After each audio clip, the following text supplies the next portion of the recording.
Di balik tragedi yang hampir merenggut nyawa seorang wanita berhijab berusia 25 tahun, sebuah keajaiban terjadi. Kisah ini penuh emosi, perjuangan yang membara. Yuk, simak sampai habis kisahnya, namun sebelum itu jangan lupa klik tombol like, subscribe dan aktifkan lonceng notifikasi di video ini. Mari kita isi kolom komentar dengan ketik Qobiltu, dan mari kita mulai cerita kita kali ini dengan mengucapkan Allahumma sholli ala Sayyidina Muhammad wa ala ali Sayyidina Muhammad. Maskinah, seorang wanita berhijab berusia 25 tahun, melangkah dengan hati-hati menuju pintu masuk pesawat langit di bandara terlihat cerah. Seakan tidak ada tanda-tanda bahwa hari itu akan berubah menjadi pengalaman paling kelam dalam hidupnya. Dengan senyum penuh kehangatan, ia menyapa pramugari yang berdiri di pintu pesawat. "Assalamualaikum, Mbak. Semoga kita semua selamat sampai tujuan," katanya sambil memberikan senyum tulus. Pramugari itu, meskipun tampak terburu-buru, mengangguk sopan dan membalas salamnya. Maskinah memegang tiket di tangan kanan dan sebuah tas kecil berwarna pastel di tangan kirinya. Di dalam tas itu, ada Al-Quran kecil yang selalu ia bawa kemanapun. Perjalanan ini adalah sesuatu yang sudah lama ia nanti-nantikan. "Aku akan bertemu keluargaku di Turki setelah bertahun-tahun," pikirnya dengan penuh haru. Namun, ia merasa sedikit gugup karena ini adalah pertama kalinya ia bepergian sendirian ke luar negeri. Ketika masuk ke kabin, ia melihat deretan kursi yang padat. Ada yang tertidur, ada yang sibuk dengan ponsel mereka, dan ada pula anak-anak kecil yang berlari-lari di lorong. Ia perlahan berjalan menuju kursinya, 18A, yang terletak di dekat jendela. Saat ia hendak memasukkan tasnya ke dalam kabin atas, seorang pria parubaya di kursi sebelahnya berkata dengan sopan, "Biar saya bantu, Bu." "Terima kasih, Pak," jawab Maskinah sambil tersenyum. Namun, senyuman itu segera hilang saat ia menangkap tatapan tajam dari seorang pria berjas rapi yang duduk di baris depan. Pria itu menatapnya dengan penuh kecurigaan, seperti melihat sesuatu yang mencurigakan. Maskinah mengabaikannya, mencoba fokus pada doa yang biasa ia baca sebelum perjalanan. "Bismillahirrohmanirrohim," bisiknya pelan. Pesawat baru saja lepas landas. Semua berjalan lancar, penumpang mulai santai, dan pramugari sibuk membagikan makanan ringan. Maskinah membuka Al-Quran kecilnya, membaca surah Yasin untuk mengisi waktu. Tapi tiba-tiba, sebuah teriakan memecah keheningan. Ada bom di pesawat ini. Wanita berhijab itu yang membawanya. Suara pria berjas rapi tadi menggema di seluruh kabin. Semua penumpang langsung menoleh ke arah Maskinah. Maskinah terkejut. "Apa maksud Anda?" "Saya tidak membawa apa-apa," katanya. Suaranya gemetar. Ia menatap pria itu dengan mata berkaca-kaca, mencari penjelasan atas tuduhan yang sangat berat itu. Namun, pria tersebut tetap menunjuknya dengan penuh keyakinan. "Saya melihatnya membawa sesuatu yang mencurigakan." "Periksa tasnya," ujarnya tegas. Seorang pramugari mendekat dengan ekspresi gugup. "Maaf, Bu, kami harus memeriksa barang Anda," katanya sambil mencoba terlihat tenang. Maskinah, meskipun bingung dan merasa dipermalukan, mencoba tetap tenang. "Silakan, Mbak. Saya tidak punya apa-apa," jawabnya. Suaranya bergetar. Namun, suasana di kabin mulai memanas. Beberapa penumpang mulai berbisik-bisik, sementara yang lain terlihat takut. Seorang ibu di kursi belakang menarik anaknya lebih dekat. Seakan-akan keberadaan Maskinah adalah ancaman. "Kita tidak aman di sini," teriak seorang pria dari kursi belakang. Petugas keamanan pesawat segera datang ke lokasi Maskinah. Dengan ekspresi serius, mereka meminta ia berdiri. "Ibu, mohon berdiri dan keluarkan semua barang di dalam tas Anda," kata salah satu dari mereka dengan nada tegas. Maskinah, yang masih bingung dengan situasi ini, mengikuti instruksi tanpa banyak bicara. "Ini tidak mungkin terjadi, kenapa saya dituduh seperti ini?" pikirnya dalam hati. Saat petugas memeriksa tasnya, mereka menemukan Al-Quran, sebuah botol air mineral, dan beberapa makanan ringan. "Lihat, tidak ada apa-apa di sini," kata salah satu petugas, mencoba menenangkan situasi.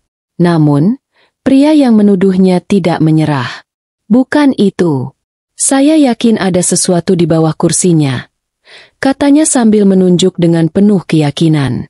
Petugas pun memeriksa area bawah kursi Maskinah.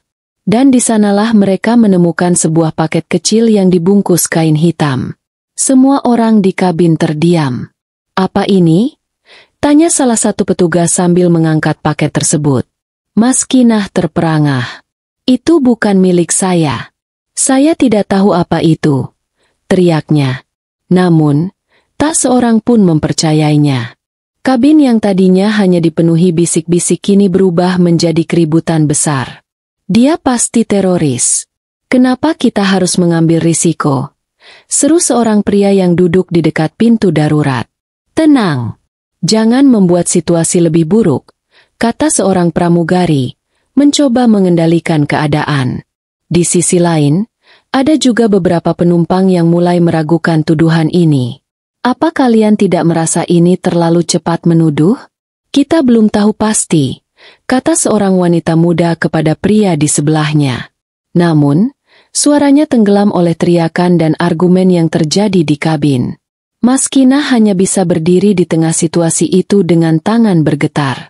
Air mata mulai membasahi pipinya. "Saya tidak bersalah. Tolong, percayalah pada saya," katanya dengan suara pelan.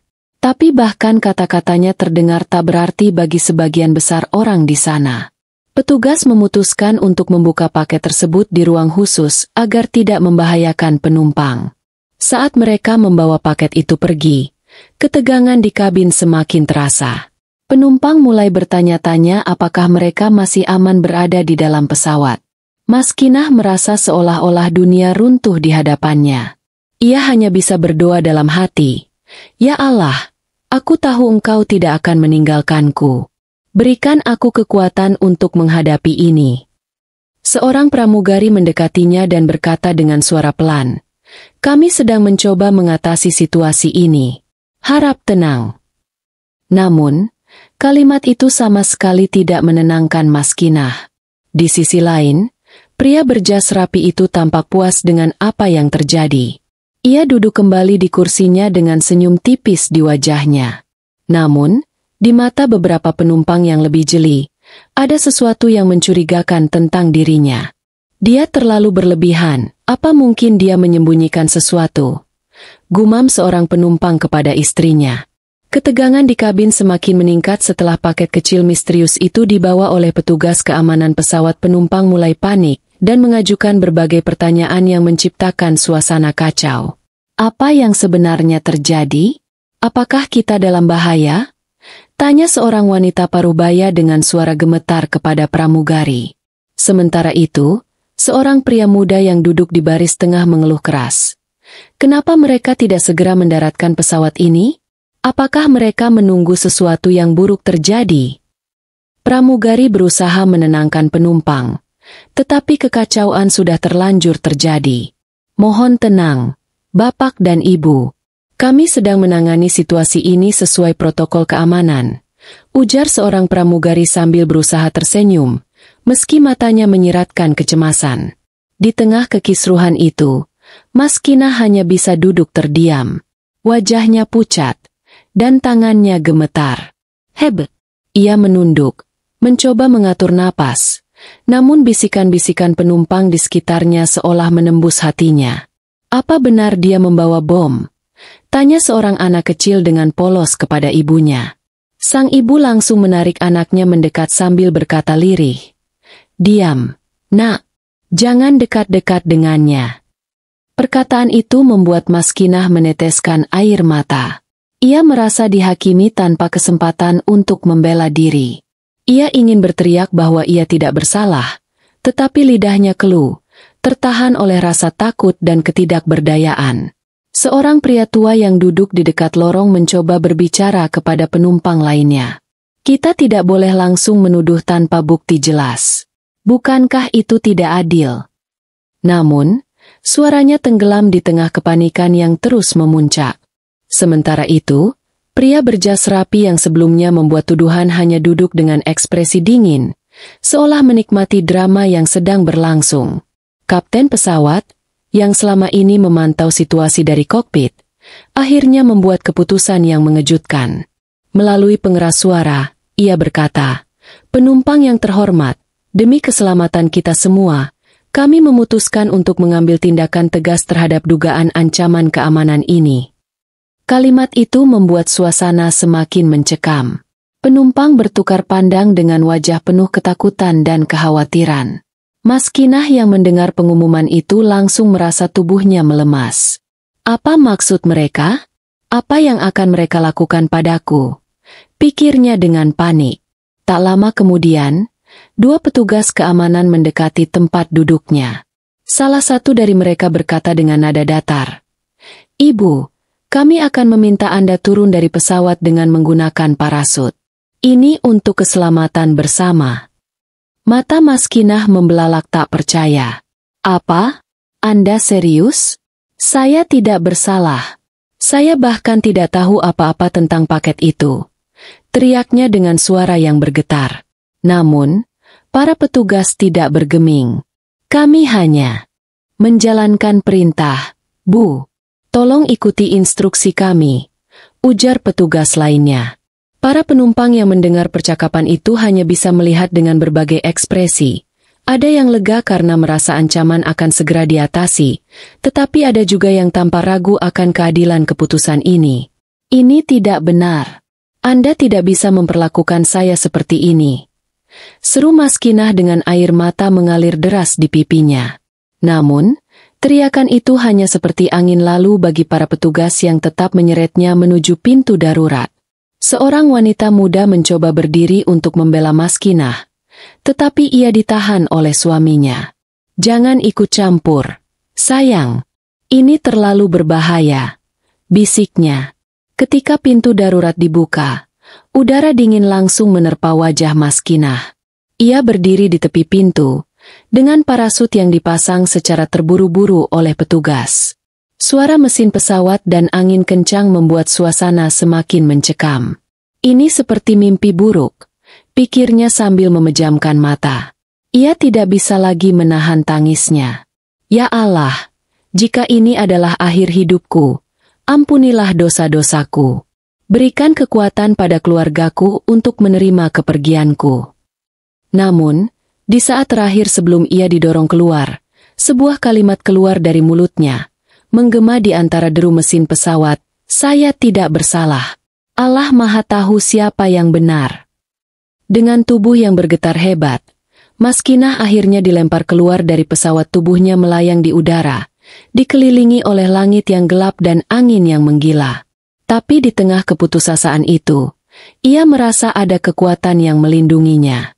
"Ya Allah, aku pasrahkan hidupku kepada MU," bisiknya dengan penuh keyakinan. Secara ajaib, parasutnya terbuka dengan sempurna, dan ia mulai melayang perlahan menuju bumi. Ia melihat sebuah daratan luas dengan pepohonan hijau yang mulai mendekat. "Aku masih hidup, ini mukjizat dari Allah," gumamnya sambil terisak. Maskinah akhirnya mendarat dengan selamat di sebuah ladang terpencil. Tubuhnya lemah, lututnya terasa lunglai, tetapi ia masih bisa bernapas.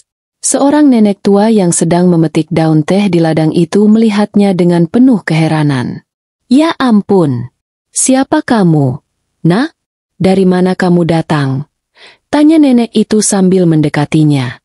Maskinah mencoba menjawab, tetapi suaranya sangat lemah. Saya dilempar dari pesawat," katanya dengan napas tersengal. Nenek itu terkejut, tetapi ia segera membantunya berdiri. "Kamu butuh bantuan? Ayo, ikut aku ke rumah," ujar nenek itu dengan nada penuh kekhawatiran. Dengan bantuan nenek tersebut, Maskinah berjalan perlahan menuju sebuah rumah kecil di pinggir ladang. Di rumah itu, beberapa penduduk berkumpul untuk melihat wanita yang baru saja jatuh dari langit.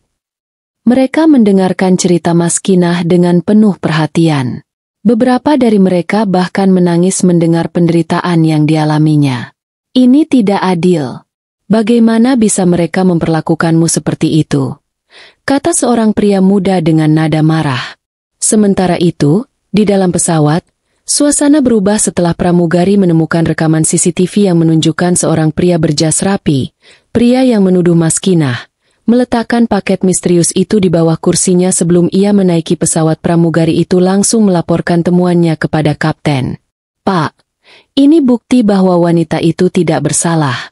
Paket itu bukan miliknya, kata pramugari itu dengan nada tegas. Kapten pesawat terlihat tegang.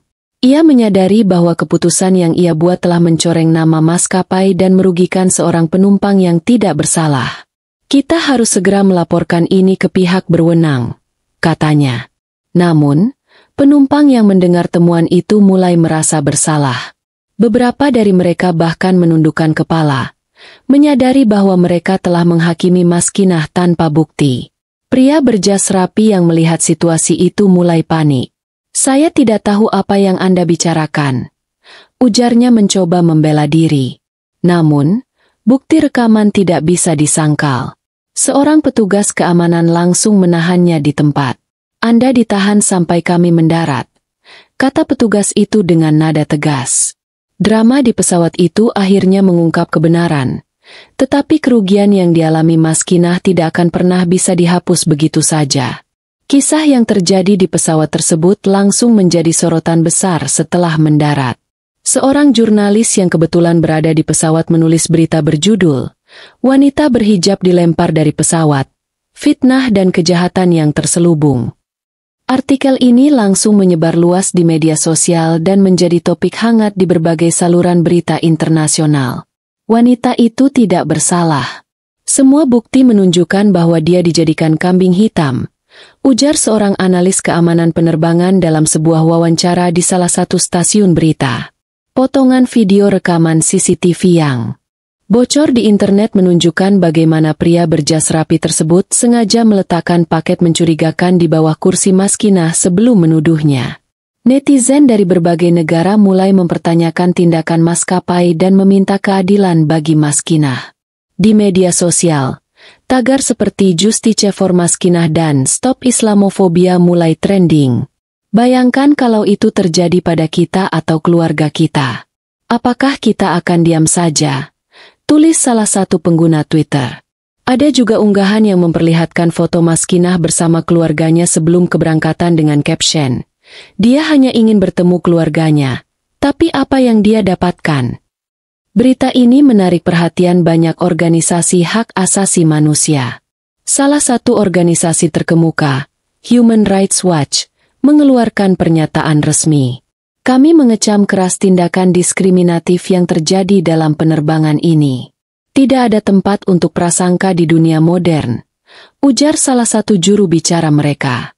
Perhatian global terhadap kasus ini semakin meningkat, dan tekanan mulai dirasakan oleh pihak maskapai serta otoritas penerbangan. Namun, di tengah sorotan ini, Maskinah belum mengetahui apa yang terjadi di luar sana. Ia masih berada di desa terpencil, mencoba memulihkan fisiknya setelah kejadian yang hampir merenggut nyawanya. 2 minggu setelah insiden itu, dengan bantuan pengacara yang bersedia mewakilinya secara pro bono, Maskinah akhirnya mengajukan gugatan hukum terhadap maskapai dan pria yang menuduhnya. "Kami tidak hanya berbicara tentang pelanggaran hak seorang individu, tetapi juga tentang prasangka sistemik yang harus dihentikan," ujar pengacaranya dalam konferensi pers yang dihadiri oleh banyak media. Maskinah, meski terlihat lemah, hadir dengan mengenakan hijab putih yang sederhana. Dalam pernyataan publik pertamanya, ia berkata dengan suara pelan tetapi tegas, "Saya berdiri di sini bukan hanya untuk diri saya sendiri. Saya berdiri untuk setiap orang yang pernah dihakimi tanpa bukti, hanya karena bagaimana mereka terlihat atau apa yang mereka yakini. Saya hanya ingin keadilan." Kasus ini diajukan ke pengadilan internasional karena melibatkan pelanggaran hak asasi manusia. Gugatan tersebut mencakup klaim atas trauma psikologis, kehilangan kehormatan, dan perlakuan tidak manusiawi. Pengacara Maskinah juga membawa bukti rekaman CCTV, laporan saksi mata, dan rekaman suara dari pesawat untuk memperkuat kasus ini. Namun, pihak maskapai mencoba membela diri dengan menyatakan bahwa keputusan yang diambil oleh kapten pesawat adalah demi keselamatan semua penumpang. Kami tidak bermaksud mendiskriminasi siapapun, tetapi situasi darurat mengharuskan kami bertindak cepat, ujar perwakilan maskapai dalam pernyataan resmi mereka. Pernyataan ini justru memicu kemarahan publik yang menganggap maskapai tidak bertanggung jawab atas kesalahan mereka. Hari pertama sidang dipenuhi dengan wartawan, aktivis, dan publik yang ingin menyaksikan bagaimana kasus ini akan berlangsung. Ruang sidang penuh sesak, sementara di luar, para demonstran mengangkat spanduk bertuliskan, "Keadilan untuk Maskinah" dan "Hentikan diskriminasi". Hakim memulai persidangan dengan meminta semua pihak untuk memberikan pernyataan awal.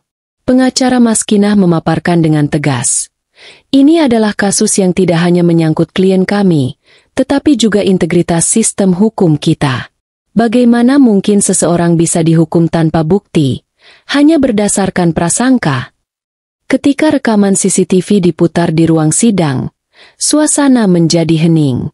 Semua mata tertuju pada layar yang memperlihatkan bagaimana pria berjas rapi dengan sengaja menyimpan paket di bawah kursi Maskinah.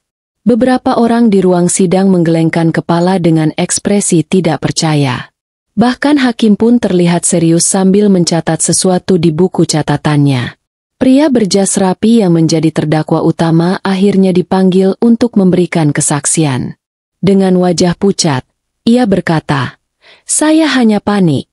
Saya tidak tahu apa yang saya lakukan saat itu." Namun, pengacaranya tidak bisa memberikan alasan yang kuat untuk membela tindakannya.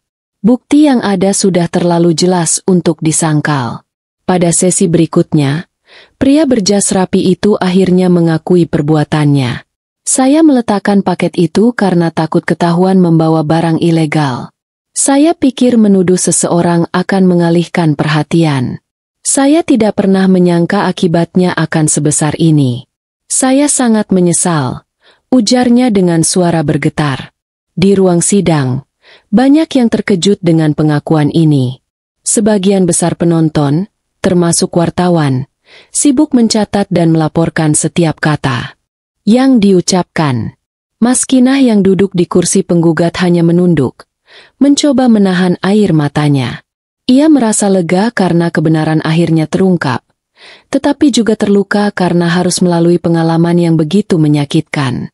Hakim kemudian bertanya kepada Maskinah, "Apakah Anda ingin mengatakan sesuatu kepada terdakwa?" Dengan suara yang penuh emosi, Maskinah menjawab, "Saya memaafkan Anda, tapi saya berharap keadilan ditegakkan, bukan untuk balas dendam, tetapi agar tidak ada orang lain yang mengalami hal seperti ini." Tangisan terdakwa semakin menjadi. "Saya berjanji, saya akan memperbaiki hidup saya. Maafkan saya," katanya sambil menundukkan kepala. Namun, permintaan maafnya tidak menghapus fakta bahwa tindakannya telah menghancurkan reputasi dan hampir merenggut nyawa Maskinah. Setelah pengadilan berakhir, dukungan untuk Maskinah semakin mengalir dari seluruh dunia. Banyak selebriti, aktivis, dan pemimpin agama memberikan pernyataan dukungan melalui media sosial. Maskinah adalah simbol keberanian di tengah ketidakadilan. "Dunia membutuhkan lebih banyak orang seperti dia," tulis seorang tokoh terkenal. Organisasi-organisasi kemanusiaan juga mulai meluncurkan kampanye global untuk melawan diskriminasi di tempat umum, terutama dalam penerbangan. Poster-poster bertuliskan, "Stop Prejudice Before It Takes Flight," mulai terlihat di berbagai bandara internasional. Maskinah pun diundang ke berbagai forum untuk berbagi kisahnya. Dalam salah satu wawancara, ia berkata, "Apa yang saya alami adalah cobaan berat, tetapi saya percaya Allah tidak akan memberikan ujian di luar kemampuan hamba-Nya. Dari pengalaman ini, saya belajar untuk lebih kuat, dan saya berharap dunia bisa belajar untuk lebih adil." Kisahnya menjadi inspirasi bagi banyak orang, terutama wanita berhijab yang sering menghadapi stereotip negatif. "Kamu membuatku merasa bahwa aku juga bisa melawan ketidakadilan," tulis seorang gadis muda dalam surat yang dikirimkan kepada Maskinah.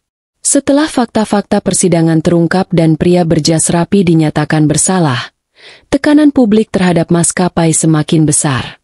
Kritikan keras terus bermunculan, baik di media sosial maupun di media massa. Banyak yang mempertanyakan bagaimana maskapai bisa mengambil keputusan sepihak tanpa menyelidiki lebih dulu. Apa mereka tidak punya prosedur yang jelas? Apakah keamanan hanya untuk alasan yang menguntungkan mereka? Tanya seorang jurnalis dalam acara debat di televisi. CEO maskapai akhirnya muncul dalam sebuah konferensi pers yang disiarkan langsung di berbagai platform. Dengan wajah serius, ia membuka pernyataan. Kami sangat menyesalkan insiden yang terjadi pada penerbangan kami. Kami mengakui bahwa ada kesalahan dalam pengambilan keputusan di tengah situasi darurat. Untuk itu, kami meminta maaf secara tulus kepada Ibu Maskinah dan seluruh pihak yang merasa dirugikan. Namun, permintaan maaf itu tidak sepenuhnya diterima oleh publik. Banyak yang menganggap bahwa maskapai hanya peduli dengan citra mereka setelah reputasi perusahaan mulai runtuh. Maaf saja tidak cukup. Maskinah hampir kehilangan nyawanya. Bagaimana jika tidak ada mukjizat yang menyelamatkannya? Ujar salah satu aktivis dalam wawancara di media. Sebagai bentuk tanggung jawab, maskapai berjanji untuk memberikan kompensasi kepada Maskinah dan keluarganya. Mereka juga mengumumkan akan merevisi kebijakan keamanan dan pelatihan staf agar kejadian serupa tidak terulang lagi. Meski langkah ini dianggap positif, banyak pihak menilai bahwa kepercayaan publik terhadap maskapai tersebut sudah terlanjur runtuh. Maskinah, yang mendengar pengakuan maskapai melalui televisi, hanya tersenyum tipis. Permintaan maaf itu penting, tapi luka ini terlalu dalam untuk sembuh begitu saja, katanya kepada pengacaranya. Meski hatinya masih berat, ia memilih untuk fokus pada masa depan dan membangun kembali kehidupannya. Kisah Maskinah yang penuh penderitaan dan keajaiban kini menjadi simbol perjuangan melawan prasangka dan diskriminasi. Dalam berbagai wawancara, ia sering mengingatkan masyarakat tentang bahaya dari asumsi tanpa bukti. Hanya karena seseorang terlihat berbeda atau memiliki keyakinan yang berbeda, bukan berarti mereka berbahaya, katanya dalam salah satu acara televisi internasional. Banyak pihak yang terinspirasi oleh keberanian Maskinah. Dia adalah pahlawan yang berani melawan ketidakadilan, meski dalam kondisi yang sangat sulit, tulis seorang penulis terkenal dalam esainya. Bahkan beberapa sekolah di berbagai negara mulai menggunakan kisah ini sebagai bahan pembelajaran untuk mengajarkan pentingnya toleransi dan empati. Dalam salah satu konferensi tentang hak asasi manusia yang dihadiri oleh tokoh-tokoh dunia, Maskinah diundang untuk menjadi pembicara utama. Dengan suara yang tenang namun penuh kekuatan, ia berkata, "Saya tidak pernah menyangka hidup saya akan berubah sedrastis ini. Tapi Allah punya rencana terbaik untuk hambanya. Apa yang saya alami mengajarkan saya bahwa kebaikan dan keadilan harus diperjuangkan, meski dunia tidak selalu berpihak pada kita." Pesan Maskinah yang sederhana namun mendalam menggugah banyak orang. Di akhir pidatonya, ia mengucapkan terima kasih kepada semua pihak yang telah mendukungnya. "Saya hanya ingin dunia menjadi tempat yang lebih baik, di mana tidak ada lagi yang harus melalui apa yang saya alami," ucapnya dengan mata berkaca-kaca. Setelah melalui berbagai tekanan dan perhatian publik, Maskinah akhirnya kembali ke rumahnya di Indonesia. Sambutan hangat dari keluarga dan tetangganya membuat hatinya terasa ringan untuk pertama kalinya setelah insiden tersebut. "Kami sangat bangga padamu, Nak. Allah benar-benar melindungimu," kata ibunya sambil memeluk erat putrinya. Meski begitu, trauma yang dialami Maskinah tidak hilang begitu saja. Malam-malamnya sering dihantui mimpi buruk tentang suara mesin pesawat dan teriakan tuduhan yang tidak berdasar. "Ada kalanya saya merasa takut untuk tidur. Tapi saya selalu ingat bahwa Allah sudah menyelamatkan saya sekali, dan Dia tidak akan meninggalkan saya," katanya kepada seorang teman dekat. Untuk memulihkan dirinya, Maskinah mulai mendekatkan diri lebih intens kepada Allah. Ia rutin mengikuti kajian agama, membaca Al-Quran, dan bersedekah kepada orang-orang yang membutuhkan. Aktivitas ini memberinya kedamaian dan rasa syukur yang mendalam. Saya belajar bahwa bahkan di tengah cobaan terberat, selalu ada hikmah yang bisa kita ambil, katanya. Selain itu, Mas Kinah mulai menulis buku tentang pengalamannya. Buku yang ia beri judul, Langit Tidak Pernah Berbohong, itu menceritakan perjuangannya menghadapi fitnah dan bagaimana ia menemukan kekuatan dalam iman. Buku ini menjadi bestseller di banyak negara dan menginspirasi jutaan pembaca. Kisah Mas Kinah tidak hanya mengubah hidupnya, tetapi juga hidup banyak orang di seluruh dunia. Wanita-wanita berhijab yang sebelumnya merasa takut untuk tampil percaya diri kini merasa lebih kuat. Mas Kinah membuat saya sadar bahwa kita tidak boleh menyerah hanya karena dunia tidak berpihak pada kita, ujar seorang gadis muda dalam sebuah video yang viral di media sosial. Selain itu, organisasi hak asasi manusia mulai memperbarui kampanye mereka untuk melawan Islamofobia dan diskriminasi. Seminar-seminar diadakan di berbagai tempat untuk meningkatkan kesadaran tentang pentingnya toleransi. Mas Kinah sering diundang untuk menjadi pembicara di acara-acara ini, membawa pesan damai yang menggugah hati. Tidak hanya itu, Mas Kinah juga menjadi ikon dalam komunitas Muslim global. Banyak yang menganggapnya sebagai simbol keberanian dan keteguhan iman. Ketika kita percaya pada Allah dan keadilannya, tidak ada yang bisa benar-benar menghancurkan kita, katanya dalam sebuah wawancara. Kisah ini bahkan menginspirasi film dokumenter yang ditayangkan di berbagai platform streaming. Film tersebut menampilkan perjalanan Mas Kinah dari seorang wanita biasa menjadi sosok yang menginspirasi dunia. Saya berharap kisah ini tidak hanya menjadi hiburan, tetapi juga pelajaran tentang pentingnya melawan ketidakadilan, ujar sutradara film itu. Kini, hidup Mas Kinah telah kembali ke jalur yang damai. Meski pengalaman pahit itu akan selalu menjadi bagian dari dirinya, ia memilih untuk fokus pada hal-hal positif yang telah ia capai. Cobaan ini adalah cara Allah mengingatkan saya untuk menjadi lebih kuat dan lebih bersyukur, katanya sambil tersenyum. Mas Kinah juga mendirikan sebuah yayasan bernama Langit Keadilan, yang bertujuan membantu korban ketidakadilan dan diskriminasi di seluruh dunia. Yayasan ini memberikan bantuan hukum, pendidikan, dan dukungan emosional kepada mereka yang membutuhkan. Saya ingin memastikan bahwa tidak ada orang lain yang harus merasa sendirian seperti yang saya rasakan dulu, ujarnya. Dalam wawancara terakhirnya, Mas Kinah menyampaikan pesan kepada dunia. Hidup adalah ujian, tetapi setiap ujian adalah kesempatan untuk tumbuh. Jangan pernah berhenti berjuang untuk kebenaran, karena pada akhirnya, kebenaran akan selalu menang, katanya dengan penuh keyakinan. Terima kasih sobat semuanya sudah berkenan mendengarkan kisah ini. Semoga hari-hari Anda dipenuhi kebahagiaan. Sampai jumpa di video selanjutnya. Wassalamualaikum warahmatullahi wabarakatuh.